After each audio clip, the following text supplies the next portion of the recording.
Hello, hello, good evening, and welcome to another live show here with us on XY Spark. We are so glad that you decided to join us. And this evening, we have a fantastic program lined up for you.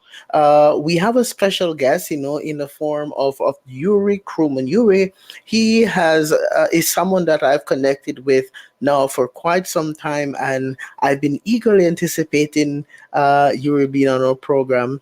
And just before I introduce him to you, I just wanted to just remind you that XY Spark, we are just going over now into just about to start season two. Because of you, we have already surpassed over 7,000 downloads and counting because the way that you have been with us. And so we want to encourage you to continue to join us as we seek to present with you programs that's going to help with personal development and promote healthy masculinity. But just before I introduce Yuri to you, please don't go away. We just have our short intro and then we'll be right back with you. Grief and loss, trauma, mental health, alcohol and drug use, gender roles, anger management, self-esteem, sexual abuse, domestic violence, and the pressures of societal norms are real-life issues that affect men. Join Rolando, psychotherapist, author, life coach, and motivational speaker that has dedicated his profession to working with men to find a healthier alternative to cope and handle these stressors. Rolando believes that men are lacking in social, psychological, emotional, and spiritual support that is necessary for a lifestyle that promotes healthy masculinity. We invite you to join us on XY Spark, where we discuss issues that men face. At XY Spark, we believe the key for happier families is restoring healthy masculinity.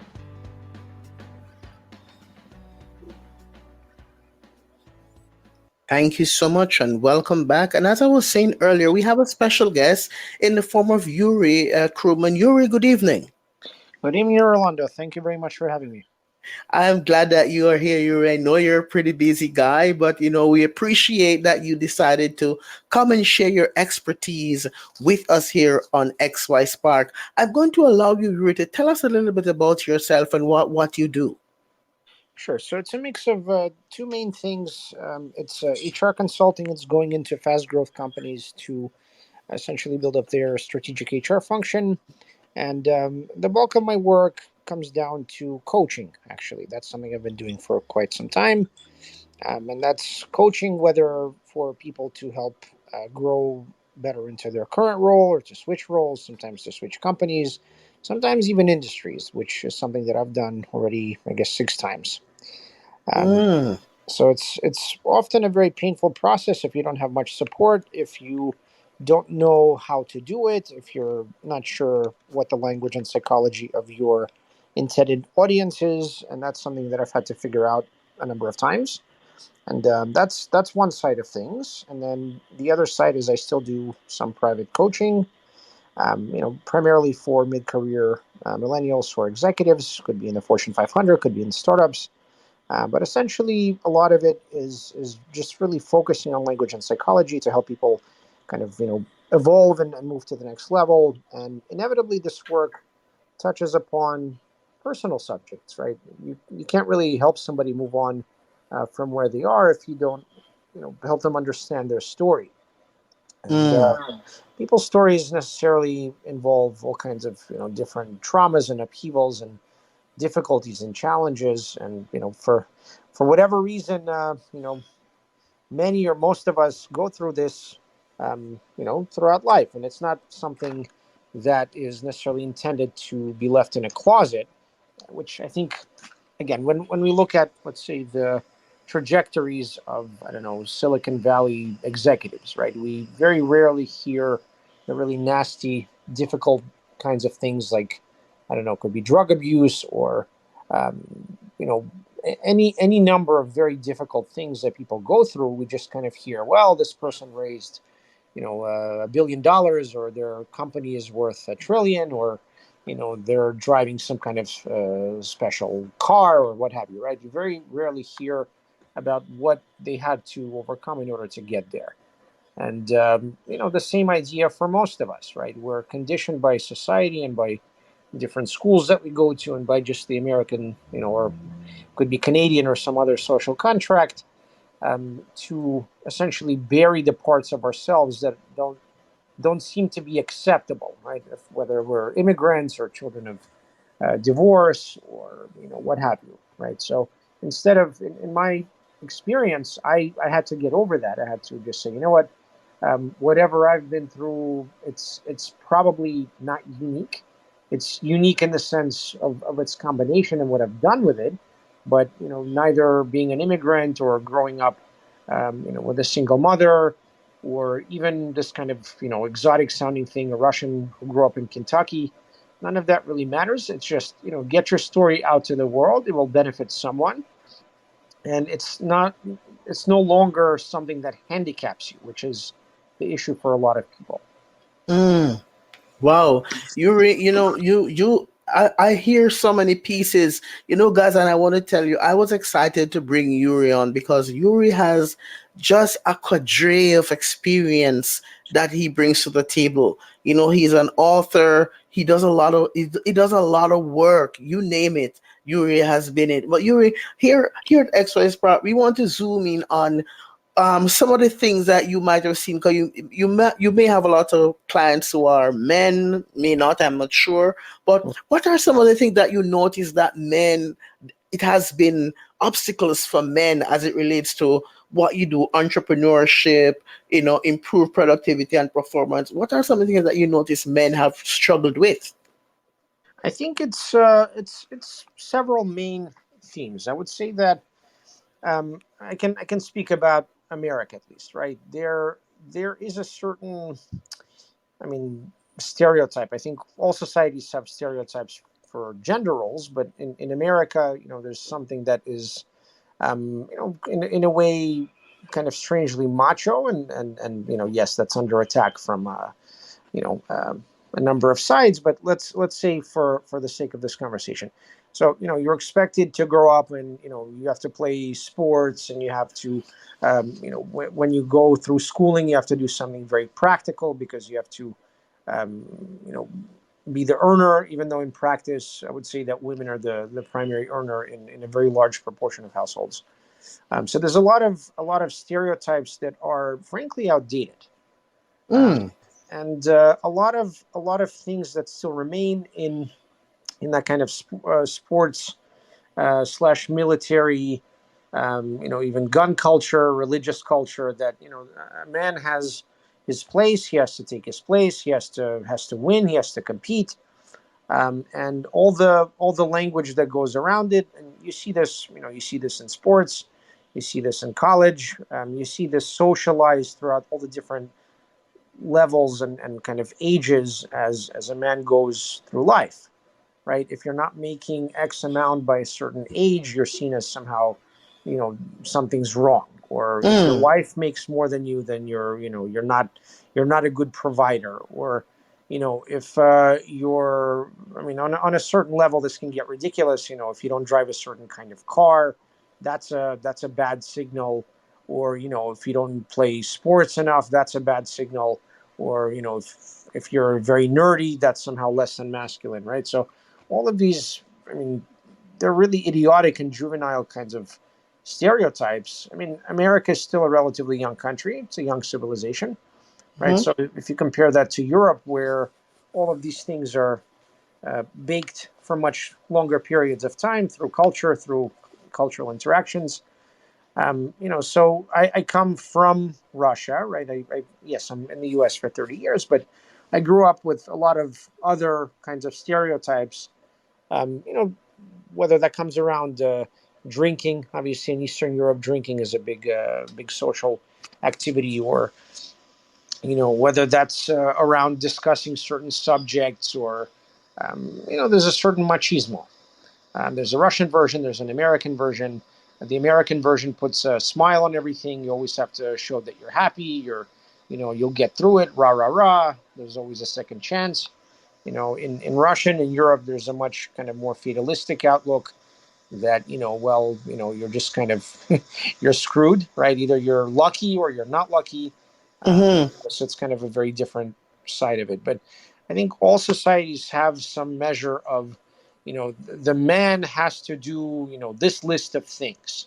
And Mm-hmm. that's, the man is the giver, the man is the provider, the man is the strong one, the man is someone who cannot express emotions because that shows weakness, right? The Mm. man serves in the military, the man has to be, a leader, a man has to, um, be active in the community, a man has to be extroverted, right? All these kinds of things. And this is what we get socialized with from a very early age. Wow, wow. You said something strong. You said that there are some outdated stereotypes, and you mentioned some things, Yuri, that, believe it or not, you could be offending some of the men who are listening to our podcast, because there are a lot of men, Yuri, Mhm. who, for them, if I'm not doing this, then what do I do? Because this is what a quote unquote this is how a man is supposed to be. So what are you saying? If these are outdated, what does a man do to be a man? Man must figure it out. Look, I'm not here. I'm not here to dictate to anybody that the Right? the Yeah. Russian version of what a man is supposed to do is superior to the American one or the Canadian one or Uh-huh. what have you.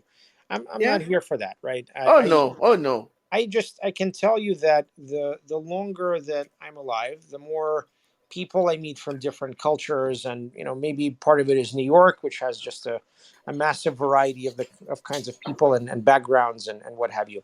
Right. Mm-hmm. So one thing I've realized over time is that whatever we call normal, and that's every culture has a set of behaviors that are rewarded and a set of behaviors that are punished, right? And that's how a culture sort of keeps things within norms, so to speak, Mm. right? Mm-hmm. So the more I live, the older that I get, the more I realize that whatever we call normal, and Mm-hmm. again, this is coming from the perspective of someone who lives, in a large urban area with a very large variety of backgrounds, and I mean, also sexual orientations and what have you, right? So, even though none of those things may have an impact on how I see myself or what I do in my home and within my family, just exposure to that has led me to realize that normal is a fiction, right? Mm. When you live in a multicultural society, there are many norms that exist within that society. And, if you're, let's say I don't know, if you have two cultures in your family, or maybe Mm-hmm. you're a third culture kid, then it can be extremely confusing, right? I mean, I myself, I grew up without a father, frankly, right? My parents divorced when I was 5, and my father started a new family, and then he passed away when I was 10. So in a way, I had to build myself up almost like as the anti version of my father, because he wasn't exactly a great father or husband, and frankly was abusive. So for me, my perspective on fatherhood and being a good husband and what it's like to be the man of the house may be wildly different from someone who grew up with two parents and never had to think about these things, right? It just was sort of, here's what you Mm. do, here's my role model, right? So Mm-hmm. my perspective, my set of role models, and my path may not be terribly typical for many people, but I also suspect that there are many men like myself who have had to figure it out on their own, and kind of figure out how not to grasp too much at any one model and distill the good from each of them, and knock away the bad. And that's very hard. That's very, very hard when you don't have role models. Mm-hmm, mm-hmm. Wow. I want to shift pedal a little bit, Yuri, to talking about your book. I'm interested to sort of see what was the idea behind this your book, Be Your Own Commander in Chief. Tell us a little bit about that book, and what was the message that you wanted to get across through this book? Sure. So for background, for those that are familiar with the self help genre, there's several kind of pockets within the genre. Some things are very kind of science heavy. So if you look at the book called Flow, right, it looks at different studies and says, okay, well, people across different cultures consistently gravitate toward this idea that um, I don't know, that this, like when they enter a state of flow, it's something that's very special. Okay, great. Other books are rah rah rah, rah rah rah or kumbaya, right? Just basically, here's some listicles, here's 10 tips and tricks, and good luck. You're gonna do well. Like what is that? That's not serious, right? Mm-hmm. And then you have other things that are, well, okay, here's what endurance athletes do, and God bless LeBron James. He's fantastic, but like I don't have $1 million to spend on my body every year, so probably I'll take what I can from him and his trainer on Tim Ferriss's podcast, but there's only so much of that I can do, right? And then you have, well, what do billionaires do? Well, that's lovely, but again, I don't have those resources, and most of us are in a position in life where we're mostly just surviving, trying to figure out how to make it, support our families, educate our children, right? So we have very different, much more in a way pedestrian concerns. Mm-hmm. So what I saw was in the self-help genre, there's this massive kind of no man's land, if you will, Mm. that does not have anything for the rest of us, and it's like, Mm. I know because I've coached so many people. I read widely. I have my own set of standards. Again, I come from a different culture. I'm an immigrant. I had to figure out a lot of different things for myself. I know that the truth usually lies somewhere in the middle between rah rah rah or kumbaya or here's the listicle or here's the deep science, right? There has to be Mm-hmm. something in the middle that combines those things and helps normal regular people that may not have all those resources to figure it out. So the book talks about how to change behavior through language and psychology, and there are Mm. four main areas of life where this applies. So if you think of it as climbing a mountain, the foundation going on here, Alrighty. You were saying there are four areas. there are four areas. The first one, if you think of it as climbing a mountain, the foundation is your body. So the conversation that you have with your body through your fitness, your nutrition, your sleep, your biorhythms, things of that nature. Right, that's the foundation upon which everything else rests. Then you go up the mountain. The next one is your mental models and life skills. That looks at your biases. It's not just against other people or something, but it's against yourself, right? Where Mm-hmm. are you seeing monsters that are nothing? There's nothing there. Or where are you overestimating or underestimating yourself or other people? Where are you seeing things wildly blown out of proportion in your life, right? Or other things that you're minimizing? And then how do you, let's say, manage expectations or make proper decisions? Or how do you manage your career, your business, your life? And then the third piece going up the mountain is how do you deal with other people, right? Mm. So that's kind of this classical coaching subject matter, right? So that's how do you, let's say, manage up or manage down, or how do you deal with your advisors, investors, vendors, and your wife and kids, for example, Mm. right? And how do you do that from a place of core values where you're getting across value to every person you meet, and at the same time you get something for yourself as well, right? So you're not just sort of always giving; you have to get something for yourself. And then the last piece going all the way up at the top of the mountain is your conversation with God or the universe, depending on your viewpoint. Mm. Okay, and that looks more into how people can practice being part of something greater than themselves. So whether that's part of a social community or religious community, or probably the workplace is not exactly enough. And then whatever rituals you might have with that, or whatever belief systems, what are your how do you practice meditation or prayer, right? So all of this again is about your language and psychology in all four of these areas. And then once you're at the top of the you're at the top of the mountain, it's not as if kumbaya, you figured it all out. It just means that you have a framework for how to live your life, and you can go up and down that mountain every single day to check in with yourself. How am I Mm. doing? What about my time management? Let's say I had a kid a year ago, and my time management, went to Hmm. hell, right? So I have to go back down that mountain. Let's say, the book is called Be Your Own Commander in Chief. So think about it like a special forces team, right? So you say, okay, I see that this area of life is out of whack. Let me send out my special forces team. I'm going to really focus on this for the next 3 weeks, and I'm going to Mm-hmm. time blocks, and I'm going to, let's say, send everyone to a scheduler. I'll integrate my calendars, and I'll make sure that I really defend my time against intrusion, if you will. Mm, Okay, so these mm, are these are the four layers that allow me. Again, this is something I firmly, I'm a believer in God. I'm Jewish, mm-hmm, so mm-hmm, for me, it's I really believe that I got a gift. That God sent me a gift, and He sent me this kind of framework and methodology, and something that I had to share with the world. So that's why I wrote the book.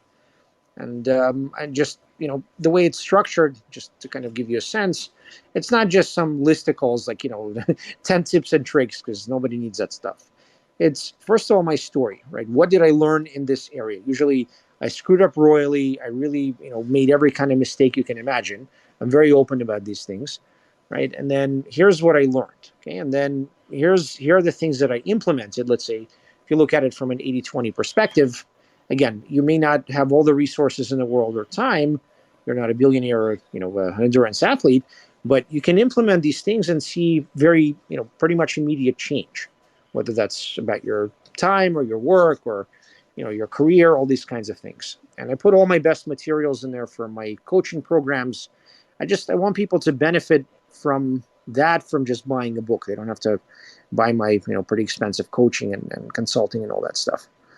And mm. then if they want to go deeper, if they want to dig deeper into any one particular subject, I have a list of books and assessments and worksheets and all these kinds of things right in the book.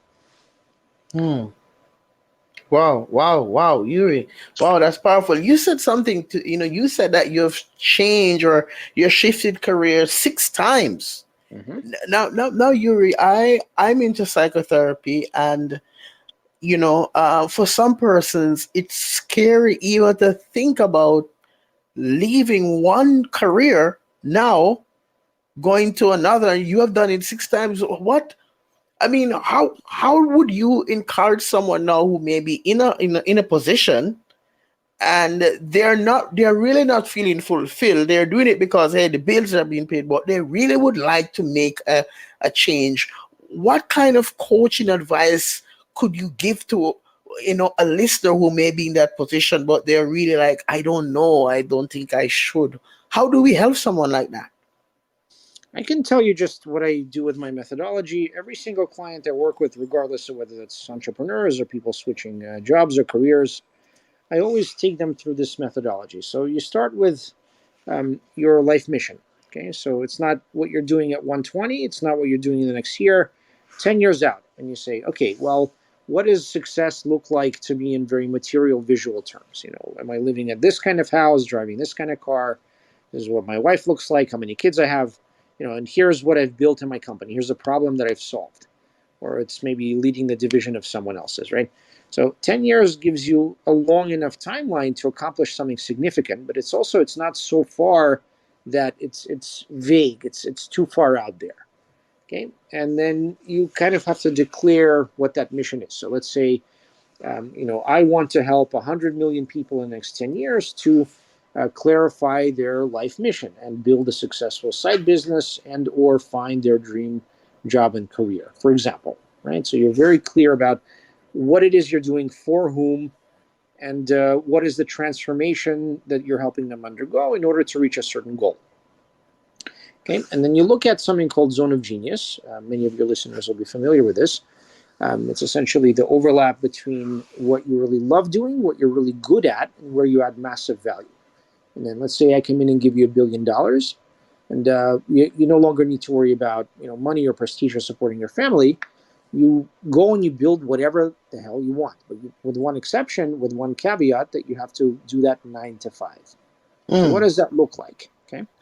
Number two is we look at values. So this is not it's not a Bible Belt kind of values. It's just looking at people that have really pushed you to be your best self and your best person. Who are mm-hmm, those people? Be very specific. Are they professors? Are they advisors? Are they relatives? Are they people whose podcast you listen to or whose book you've read? And then what are their personality traits? Are they kind? Are they generous, hilarious, brilliant? What is that special sauce that really helps you to grow? Because all this is about is your growth. Okay, you always have to keep growing, or otherwise you're kind of shrinking, moving backwards. mm, Okay. So number three mm, is outcomes. Outcomes is the theme for how your energy leaves you in the best way. Meaning, It's not something that drains you. It's something that energizes you. Something that, you could be an evangelist for a cause or brand or service. You could be an operator with you're kind of behind the scenes, just getting things done. You could be a niche expert, always working on one narrow subject. You could be a caretaker, just making sure that everybody's doing well. You could be a brilliant strategist. You're always bringing all the different pieces of the puzzle together like nobody else. Okay, these are some of the most common ways. And that's what you do at work. And the last one is called role. Role is not your title, it's not connected to work. It's what do you bring to your family and to your friends? What role do you play for them? Of all Hmm. the same ones you mentioned. Are you an evangelist, operator, niche expert, strategist, or caretaker? Okay. So those are the four pillars. Then you look at two other things, and all of us have the first one. It's kind of this negative script. So you have a little bird in our head that says, "Oh, you're not good enough. You didn't get this degree. You didn't go to the school. You have zero experience. Who the hell, frankly, are you to do this?" And Hmm. all that is your fight or flight system going crazy, right? It's your amygdala firing too hard. That's not objective reality. That's just your, sympathetic nervous system going bonkers. And Hmm. then the last part we look at is what I call founding stories. Just as we have founding fathers, Hmm. right? You have this principle of, well, what are your formative experiences, right? Meaning, what have you been through? Are you an immigrant? Are you a child of divorce? Are you someone, who's been through trauma, or you've been through some kind of health issues, financial issues? And it's not something that you put in the closet, right? It's something that you bring out on the table and make sense of. Like, okay, I've overcome these difficult things. How can I go and help others to do that? And again, it Hmm. doesn't mean you go and you become a missionary, right? All it means is that you bring that to your work. You maybe, you've coached others, but you find that your role doesn't allow for that. So maybe you go and ask your boss, hey, I want to coach, I want to train. That's my personality. I love doing it. How can I help the company? Okay. And then, Hmm. what books do you read? What podcasts do you listen to? What music do you listen to? Right? Who are the people that have influenced you the most? And also, just as importantly, whom have you influenced and how? Because Hmm. that's something that you want to bring to your work and your personal life. Now, remember we talked about outcomes and role. There's usually Yes. a Chinese wall between those two because, well, I go to work and I'm one person, and I come home and I'm another person. Well, the whole premise of work-life balance is fundamentally flawed because there is no balance, right? You're fully yourself in the best case in both situations. You bring the best of what you have to offer, both at home and at work, or otherwise you're going to bring all the garbage from work into your home, and vice versa, right? So Hmm. that's the methodology that I use to coach people. Wow, wow, wow. Sounds pretty holistic, Yuri. That's amazing. You mentioned something about, those internal connections and, the sympathetic nervous system going bonkers and all that piece. During this pandemic here has really caused a lot of persons to be a lot less. I mean, when they talk about risk taking, for example, and persons worry about job security, for example, and now, uh, but they have a passion to do something. We also have those men who, as you said, as we go back to what you talk about, some of those outdated stereotypes. There are men who believe that it's my responsibility to provide for my family. They are the most important. And so they're on the back burner all the time, every time. They're not really seeking to do anything that's going to help them to be the better version of themselves. What kind of coaching do you give to men that you may run into who have this belief? Well, again, you have to always continue growing, right? You don't have a choice. If you don't grow, you're just going to stagnate. And if you're putting all your eggs in one basket, quite frankly, whether that's in your job or other areas of your life, I mean, you have to put all your eggs in one basket with your wife and your kids because you've got nothing else. But in your work, if you do that, again, you're going to be disappointed sooner or later because if you don't own the business, you're not going to get equity, right? If you are not at the top, you're not going to be able to make decisions. In order for you to move forward, you have to show that you can get past your baggage and that you can continue adding much greater value to the company than you take for yourself, right? So in order to get to bring more and more value, you have to learn more and more. You have to take more responsibility, and most certainly, you have to find alignment in your work, just as you have to find alignment in your life. Because if you're miserable in whatever you're doing, regardless of how much money it brings, you're going to burn out sooner or later. And I went through that. I didn't switch careers so many times because I'm, some kind of because I'm doing internships everywhere. It's because I really, it did not work out. I failed. I failed multiple times. I was fired probably a handful of times, quite frankly, right? And again, I'm, Mm. I'm open about this. I'm not trying to paint the fence all white because it's a lot of struggle. And I'm living in New York. I have a wife and 2 kids at one point. This is not a joke. This is extreme stress. Hmm. At this point, I also had a quarter million in law school debt. So it's none of this is light stuff. It's not light reading, Hmm. right? It's real life. It's very difficult. It's like everything is ratcheted up to an extreme level. It tests a marriage. It tests how you see yourself. You see yourself as kind of worthless and unable to provide, and all that kind of stuff. So some part of you has to just say, you know what, nothing that God puts me through is something that I cannot overcome. So whatever I'm going through, I'm able to overcome it. I have to find a way. I have to keep Hmm. moving. I have to keep trying. I have to do everything I possibly can to bring revenue, to build a business, to find a way to move forward. And there are many, many, many dark days and points where I thought, for sure my wife is going to leave. Forget it, right? It's not light stuff. It's very difficult. Hmm. Okay. But Hmm. at a certain point, you just realize, okay, what is all the crap in my life that, let's say, I'm devoting time to, right? Or the wrong people, or the wrong things in my work that maybe I'm terrible at. Why am I spending so much time trying to get better at that instead of doubling down on what I'm really good at, where I add massive value, right? So a lot of these things, I didn't make those switches because someone's always extending a hand or because I have some kind of connections, right? It's because I had to take a risk. I had no other choice. Because otherwise Hmm.